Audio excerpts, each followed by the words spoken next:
Have you ever felt like someone seemed to control your thoughts, emotions, or decisions without you even noticing? There's an invisible, subtle language that manipulates without leaving a trace. Jung shows us it's not just about bad people, but about psychological patterns that exploit what's unconscious within us. Fear, guilt, the desire for approval, these are entry points we don't always notice. But what if you could see these strategies before they take effect?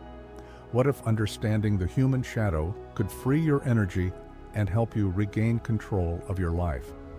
Today we're going to explore this dark language, understand how it operates, and start transforming your perspective on the power you carry. Manipulators never show up waving flags or holding signs announcing who they are. They arrive smiling, often bringing an engaging energy, as if they're offering exactly what you've always wanted to hear. It's like that first impression of someone who seems too perfect to be true. And many times, that's exactly where the danger lies. The rational mind can be enchanted by the surface, but the body, now that actually picks up on something that doesn't add up.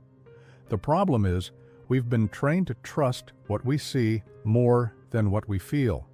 How many times have you already convinced yourself you were overreacting when your instinct was telling you something was off? That's the big trap. Believing more in someone else's social mask than in your own intuition. The manipulator knows this and uses it to their advantage. Their smile is their shield. Think about how social media works. Everyone shows a pretty snippet of life, trips, achievements, rehearsed poses. But what's behind it doesn't always match up. The manipulator does the same thing in real life. They build an edited version of themselves, except with the intention of trapping you in the game.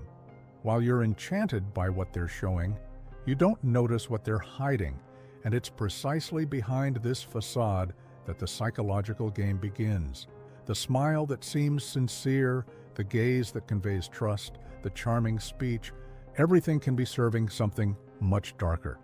What looks like just friendliness is often a calculated disguise. And when you least expect it, you're already inside a play you didn't write, but in which you've been cast as the lead without even rehearsing the role. Manipulators never show up waving flags or holding signs announcing who they are. They arrive smiling, often bringing an engaging energy, as if they're offering exactly what you've always wanted to hear. It's like that first impression of someone who seems too perfect to be true. And many times, that's exactly where the danger lies. The rational mind can be enchanted by the surface, but the body, now that actually picks up on something that doesn't add up. The problem is, we've been trained to trust what we see more than what we feel. How many times have you already convinced yourself you were overreacting when your instinct was telling you something was off? That's the big trap, believing more in someone else's social mask than in your own intuition. The manipulator knows this and uses it to their advantage. Their smile is their shield. Think about how social media works. Everyone shows a pretty snippet of life. Trips, achievements, rehearsed poses. But what's behind it doesn't always match up. The manipulator does the same thing in real life.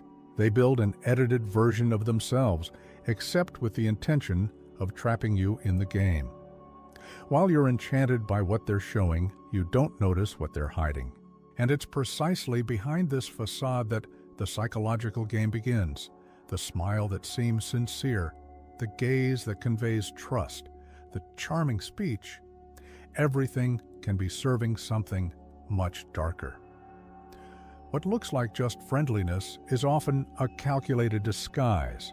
And when you least expect it, you're already inside a play you didn't write, but in which you've been cast as the lead without even rehearsing the role. No manipulation works on logic alone. The real fuel that keeps people trapped is emotion, and fear is the queen of this strategy. It can show up in small doses, like subtle insinuations that spark insecurity, or in more intense forms, like veiled threats that seem impossible to ignore. The manipulator masters this language not because they're intelligent, but because they know that emotions shape choices far more than rational arguments.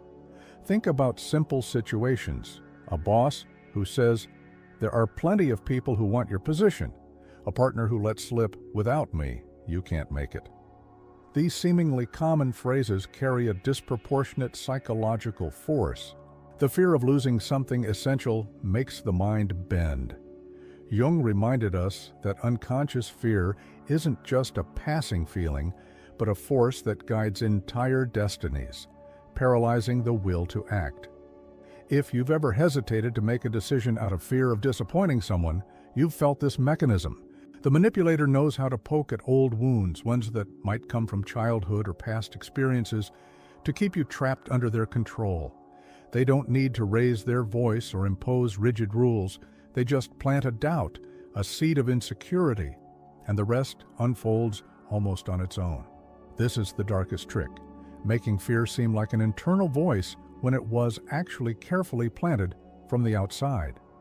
But if fear is the preferred language, the role the manipulator plays on the collective stage is even more ancient and profound. And that's where the next element of the plot comes in, the predator archetype. In the collective psyche, the manipulator doesn't act merely as an individual. They embody something much older, almost instinctive. Jung would call this the predator archetype, a force that's existed in the human unconscious since the dawn of survival. The predator infiltrates with charm, wraps you up with promises, and only then slowly devours the victim's vitality. That's why, when dealing with a manipulator, we often have the strange feeling we're facing something bigger than the person themselves.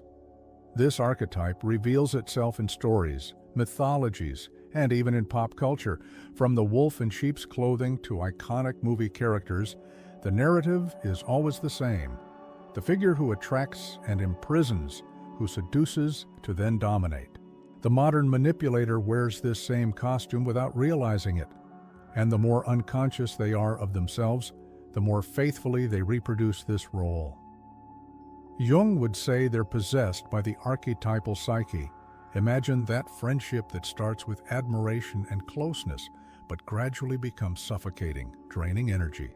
Or the co-worker who approaches to help, but soon turns everything into emotional debt. These behaviors don't come out of nowhere. They're living expressions of this symbolic predator. The more subtle, the more dangerous, because it operates below consciousness's radar.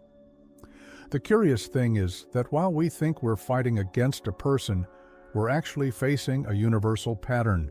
And this awareness changes everything. It's no longer just so-and-so is manipulating me, but I'm seeing the predator in action. But before understanding how this role stays active, we need to explore the most powerful weapon they use against us: projection. One of the manipulator's most sophisticated tricks is projecting onto you what they don't accept in themselves. It's as if they took their internal fears and insecurities and placed them on another screen, so they don't have to face them head-on. Jung explains that projection is an unconscious mechanism. What we can't deal with inside ourselves, we see in others, and the manipulator turns this into a weapon of attack. They accuse you of selfishness when in reality, they're driven by their own thirst for control. They point out your supposed fragility when what they fear is recognizing their own vulnerability.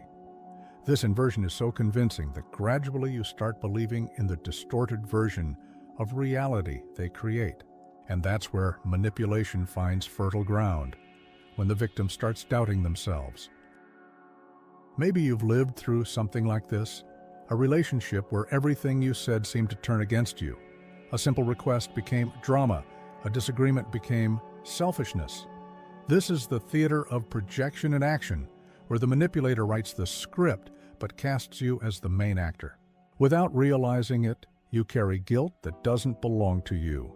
And what's most intriguing is that the more we accept these projections, the further we drift from who we really are. It's like a foggy mirror that no longer reflects your real image. But the manipulator doesn't stop at just projecting. They need to take one more step and completely reverse the roles, turning you into the guilty party and themselves into the innocent one. This is the next level of the game. If projection is already a confusing game, blame is the definitive table turning. The manipulator masters the art of reversing roles. The victim becomes guilty, and they become the supposed offended party. This move isn't made directly, but subtly, almost theatrically. A loaded look, a heavy silence, an ambiguous phrase. Everything functions as a psychological weapon to transfer responsibility. They know how to turn any situation into an invisible courtroom where you occupy the defendant's bench. You ask for more attention, and suddenly you're being accused of being too needy. You point out an injustice, and immediately you're accused of not understanding.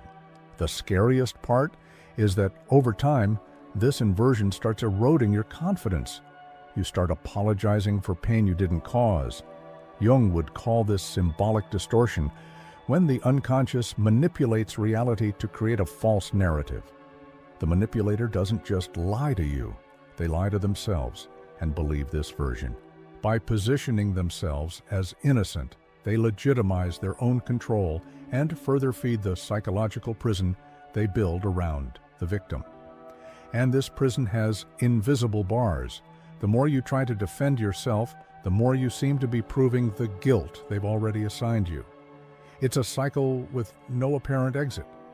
But how does someone manage to keep another person trapped this way? There's a very well-planned bait, and it always involves something human beings desperately seek: approval. After the role reversal comes the calculated reward. The manipulator understands that the human mind works like a stimulus system. When you feel guilty, you seek approval. When you receive it, even in small doses, you get trapped in the cycle. They offer crumbs of affection, occasional compliments, or gestures of kindness to keep you dependent. It's like giving water to someone dying of thirst, but never letting them satisfy their real hunger.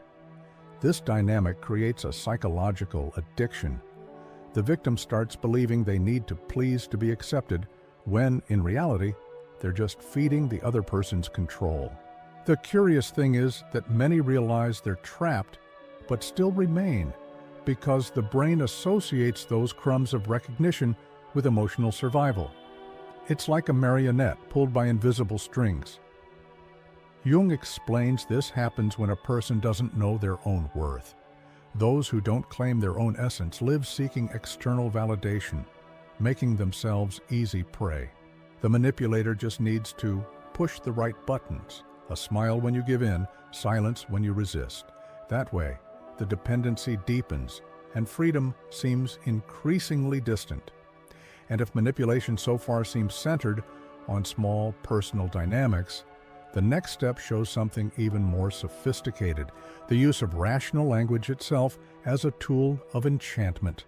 Because the prison isn't always made of chains, many times it's made of words that sound too convincing to be questioned. The manipulator knows that words are not just sounds, but spells capable of shaping perceptions. They rely on the power of logos, that articulated speech that gives the rational mind a sense of order. The secret is offering explanations so convincing that the other person almost feels foolish for questioning them. It's like hearing a melody that lulls you, but gradually intoxicates you. Many believe manipulation is always aggressive, but the most dangerous kind comes sweetly, wrapped in logical arguments. The manipulator uses beautiful phrases, seemingly erudite comparisons, and transforms illusions into absolute truths. You listen, agree, even internalizing ideas you'd never accept if they came directly. The mind, fooled by logos, loses its critical sense. Examples abound: political speeches that seem to solve everything but hide ulterior motives, romantic partners who justify abuse with seductive narratives, charismatic leaders who talk about unity while dividing. Jung warned that distorted logos doesn't liberate, it imprisons. And when the prison is built with words, it's even harder to notice the walls. But there's something beyond rational language. There's a field where we're not just fighting against well-structured phrases, but against forces coming from a collective unconscious, forces that repeat themselves in different cultures, in different eras, and that make manipulation something bigger than a simple individual interaction. The manipulator doesn't act in isolation. They're part of something much bigger, a silent choreography of the collective unconscious. Every gesture, every word, is an echo of ancient patterns that have crossed generations. Jung reminds us that inherited symbols, fears, and beliefs shape behaviors in an almost invisible way. What seems personal is often just the repetition of an age-old pattern. When someone manipulates, you might feel there's something familiar about it, a discomfort you can't explain. This isn't coincidence. It's the presence of archetypes in action. From authority figures who repeat dominating styles to toxic relationships that repeat in cycles, all this shows how the collective shapes individual choices. Imagine everyday situations. That coworker who always provokes conflicts, leaders who exploit insecurities, or even advertising that touches ancestral fears to sell products. All this is the collective unconscious dancing before our eyes. Recognizing these patterns allows us to perceive how energy and attention can be wasted without us noticing. The perception of these cycles reveals to us that each interaction carries an invisible charge of power and influence, something that can drain us subtly if we're not paying attention. It's in this delicate balance that we begin to understand how personal energy becomes a target of manipulation, often without warning. Manipulators function like little psychological vampires, draining energy from those around them without them noticing. It's like being in a room where the light gradually goes out while you try to keep your focus. Jung would remind us that unconsciously, part of the vulnerability comes from not fully knowing our own shadow and limits. Have you ever felt exhausted after a seemingly normal conversation? That tiredness isn't coincidence. Small manipulative gestures, conditional compliments, disguised criticisms, calculated smiles divert your attention and divert your personal power. It's a subtle but profound phenomenon that repeats itself in different contexts. In daily life, we notice this dynamic in family relationships, friendships, and even at work. Someone who constantly demands approval or who creates crises to get attention is sucking energy. The most dangerous part is that while you're focused on pleasing or correcting the other person, your vitality diminishes.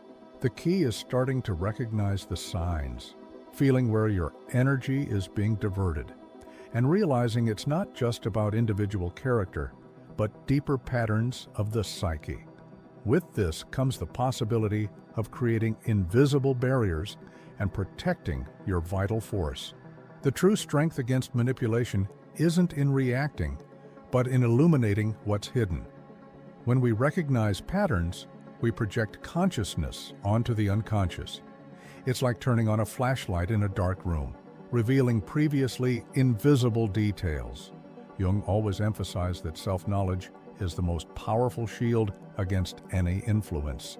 By identifying when someone projects their shadows onto you or tries to distort reality, a power reversal begins to occur. Small perceptions, a suspicious comment, a feeling of discomfort become warning signs. Paying attention to these subtleties is daily training for consciousness. Simple practices help in this process. Writing reflections about difficult interactions, observing emotions without judgment, or even keeping a dream journal. These methods allow you to recognize manipulation patterns and differentiate what's yours from what was imposed by the other person. When consciousness grows, energy returns. Small habits of mindfulness and self-reflection transform relationships, making it impossible for manipulators to drain your vitality. Upon realizing this, an internal strength emerges that doesn't depend on the other person. The pinnacle of protection against manipulation lies in becoming whole, uniting light and shadow within yourself. Jung called this individuation, recognizing every aspect of the psyche, integrating repressed feelings, and accepting the complexity of who we are. The more complete the individual, the less vulnerable they become to external influences. In practice, this means facing fears, insecurities, and hidden desires without running away. It's like looking at your own reflection in a turbulent lake and learning to accept both the waves and the calm water. This integration brings emotional balance and inner strength, fundamental for not giving in to subtle manipulations. Exercises like deep journaling, reflection on repetitive patterns in relationships, and exploring archetypes in dreams help recognize these internal shadows. Reading Jung's works like Memories, Dreams, Reflections also helps map the psyche and understand one's own life story. When the individuation process is consolidated, the person becomes resistant to manipulative strategies. They no longer seek outside what should be born from within. Psychological and emotional freedom becomes a natural barrier, creating a life guided by consciousness and autonomy. By understanding the dark language of hidden manipulators, you gain something few people realize: the chance to reclaim your energy and your autonomy. Ask yourself, how many times have you let yourself be led by invisible games without noticing? Every insight we've shared here is a step toward not just recognizing, but also strengthening your own center, your own truth. Have you already started noticing these dynamics around you? Reflect. What patterns do you accept without questioning, and which ones can you start transforming today? The power to change isn't in fighting the other person, but in illuminating your own shadow and noticing where your energy is being drained. By applying this knowledge, you create natural barriers against any manipulation and discover how liberating consciousness truly is. Imagine living without the constant interference of those trying to control you. The feeling is one of lightness, presence, and clarity.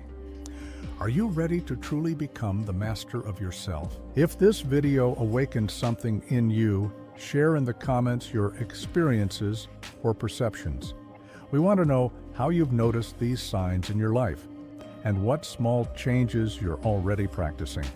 The interaction here isn't just about responding, but about building a space where learning transforms into real practice. What have you missed most so far when dealing with subtle manipulations? Don't forget to subscribe to the channel and turn on notifications to keep receiving content that expands your consciousness. Meanwhile, check out the video appearing on the end screen. It perfectly complements this topic and deepens your understanding of the psychological mechanisms that shape our relationships even more. Keep exploring, reflecting, and growing. The journey of self-knowledge never ends.